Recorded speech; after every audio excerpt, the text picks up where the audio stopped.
Right, we're back. I'm just going to lift this up a tad. Where are we? That's better. Right, brilliant. So this is our door, which has been resting. This is the stage which is called resting, not proven. I've been out with the dog, so it's had a tad longer than I'd normally give it. So it's actually it's actually stuck a little bit at the top as well, which is fine. I'll just pull that off because it's all going to get knocked back. What I am going to do is I'm just going to scrape those bits off because I'm doing a comparison between the two loaves. I don't want to lose any dough from this. I'd say it'll be absolutely fine, but I don't want to lose any dough from it because I'm looking at the two together. And like I say, if there's less dough in this one, it's going to be different with the other one. So we want like for like. So as you see, not a problem.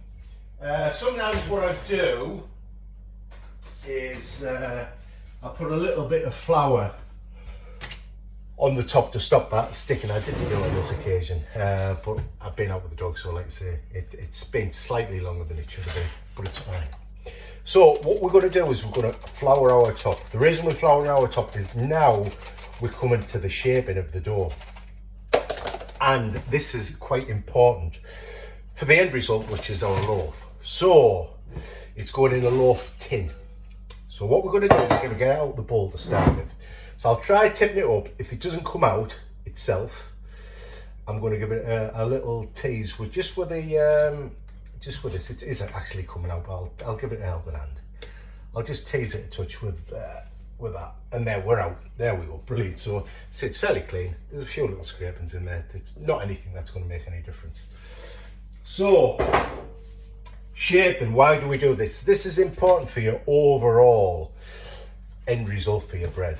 So basically, however we shape this now is going to affect how the loaf looks. So the shaping side is important. So I've had some comments online where, how would you get like a dome on the top of your bread? Well, in the same way we made it a ball at the start to go in the bowl and rest, because we want it to go evenly.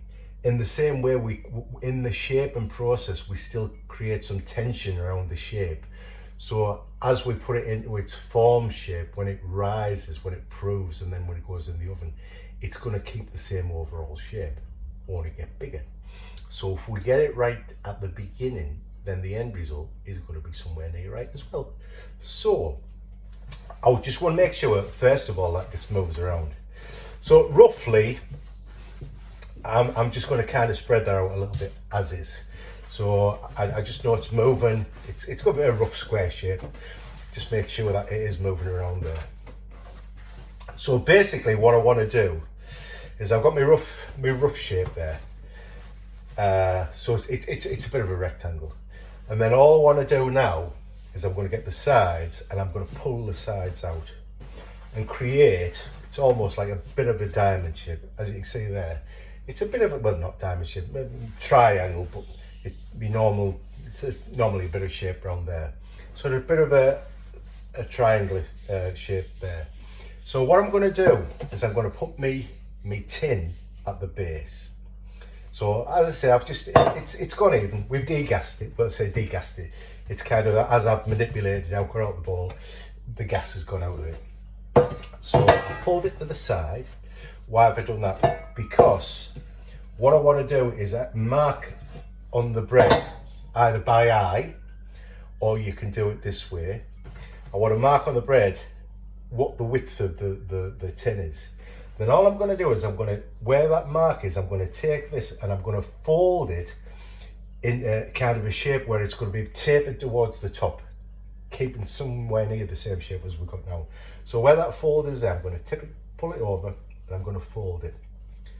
So it's got a rough, it's going to be a rough tapered shape. And again, so the base of it is going to be along the same mark, and I'm going to pull it there. And we've ended up with a bit of a funny sausage shape there. Let's just test that. And you see the base at the bottom, it now is somewhere near the width of the tin. And all we're going to do now, this is the next bit, all we're going to do, we're going to take it from the top and we're going to start rolling it back over. So I'm going to tuck it on itself like that, number one. And then I'm going to pull it back and create a little bit of tension as I do it. So my thumbs are going behind it, my thumbs are just pulling slightly behind it, my thumbs are just going slightly behind it. Just keep on going. If anything sticks, just a bit of flour underneath or whatever. It hasn't, but I'm kind of showing you if it has, and there's not enough flour, just use your scraper. Take a touch more, just keep it some tension on it, and roll it all the way back till you come to the bottom, and where the seam is, just give it a little tuck into it. So a bit if you're going to plate a pasty, like Cornish pasty, just sort of like sticks on itself. And then we're going to turn the bottom over, and you see the ends where they're sticking out. We're just going to kind of tuck them under. See what I've done there? I've took my fingers around, just tucked it under, and just shaped it a little bit. I'm going to turn it around. I'm going to tuck this end under, just with my fingers, and then I'm kind of pulling it into a bit of a rugby ball shape. So there's still some tension there, and we've got our rough loaf shape. Now, if there's any like bubbles like that, just burst them, because they will kind of come up. So any like blisters on there, if they're big ones, just pop them. So basically, all we're going to do now is we're going to take that, just tuck it in on itself, even it out as much as you can, and then like a little baby, we're going to pick it up and just drop it in our tin. And there we go. There's nothing, honestly, there's nothing. I made it look, to be fair, I will be fair, I made it look harder than it was. But overall, I think you get the idea. What we're trying to do is create a shape, roll it on itself. And when it goes in the tin, can you see it's already got a dome? Can you see how it's sitting in the tin? So that's only going to get bigger. So I'm expecting the overall result is it's going to have a dome on the top. This is the one without the dough improver. So now this is going to prove. So now I'm going to put a little bit of flour on the top, just a tad. It doesn't need to be, an inch thick, just a little dusting over the top. I'm going to get myself another little shower cap just in case it rains, and we're just going to jump by the way. I'm just going to put that on there, and now that is going to prove.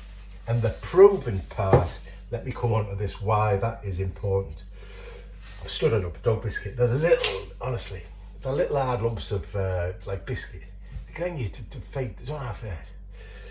So the reason the proving is important is it's going to begin to grow at this stage now with the yeast activated, working inside. It's going to begin to grow.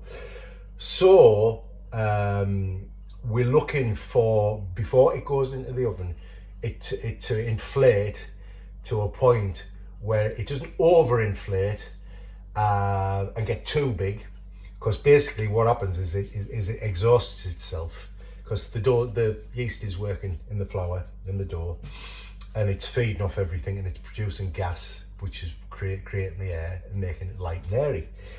If you overdo it, it gets to a point where it can't grow anymore. It's exhausted itself and it starts collapsing back down, which you don't want, because it's knackered as a loaf then. So we just want to basically double it in size, which will take probably 45 minutes to an hour, and then we're going to bake it. If you don't prove it enough, what happens when it goes in the oven is it's dense and heavy, because when it starts baking, basically once the temperature reaches, I think it's about 55 degrees or something like that, it kills any yeast, so it's not doing its thing anymore. So it'll initially rise as it goes in the oven, and once the yeast is kind of killed off, it's not producing any more gas, that's fixed then. So that's why it's important to do this part, otherwise it'll be small and dense, a bit like me. I know, I'm saying it before you do. So there we go. No, I know you think, no, I know you're big and dense, aren't you? Yeah, I know. I see, I even clocked you there as well. So that's going to sit there. I'm waiting for me other one, which has got the dough improver in, to come out, and we'll have a go at that one. I'm not going to video that. It'll be exactly the same as what I've done here, and we'll bake them and do a bit of a comparison. So there we are. Shaping is important. Every part of it is important, otherwise I wouldn't do it. And it just gives you your overall result. So all these little things added together will increase your chances of making something which you want at the other end. So there we go. We'll see you at the baking stage, but that's pretty much us done. So most of the issue with bread, not issue as such, but it's a little bit tiring because you're waiting for the next stage.